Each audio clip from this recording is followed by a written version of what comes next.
लीजिएगा, कर्णभेद संस्कार क्यों जरूरी है? कर्ण जो कान है वो हमारी ज्ञान इंद्रिय है और सुनने की शक्ति हमें इससे प्राप्त होती है।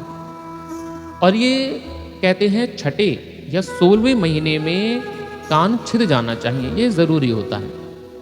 और कहीं पर विषम परिस्थितियों में कुल परंपरा के अनुसार विषम वर्षों में भी कर्णछेदन संस्कार किया जा सकता है, जैसे कुल की परंपरा हो, लेकिन कर्णछेदन होना जरूर चाहिए।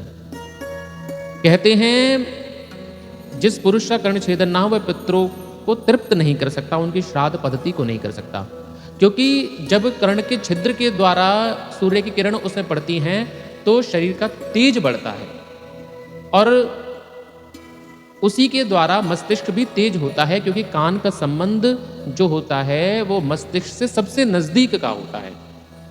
इसलिए कर्णछेदन संस्कार जो है वह बहुत जरूरी है। कर्णछेदन संस्कार कैसे हो? तो कहते हैं क्षत्रिय और धनी लोगों का जो है वो सोने की सुई के द्वारा छिद्र होना चाहिए, शुभ मुहूर्त का विचार करना चाहिए। ब्राह्मण और वैश्य का चांदी की सुई के द्वारा छिद्र होना चाहिए एवं शूद्र का लोहे की शलाका से, लोहे की सुई से छिद्र होना चाहिए। ये इसके नियम है। बालिका का जब कर्ण छिद्र हो तो पहले बाएं कान को छेदा जाए और फिर दाएं कान को और फिर बाएं नाक को छिदवाना चाहिए।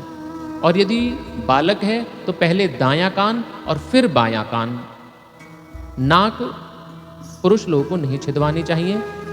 कन्या नाक में यदि बाली पहने, कानों में बाली पहने तो नाक और कान के जो रोग हैं वह समाप्त होते हैं, और पुरुष यदि कानों में बाली पहने तो उससे कानों के दोषों की, रोगों की दूर होते हैं।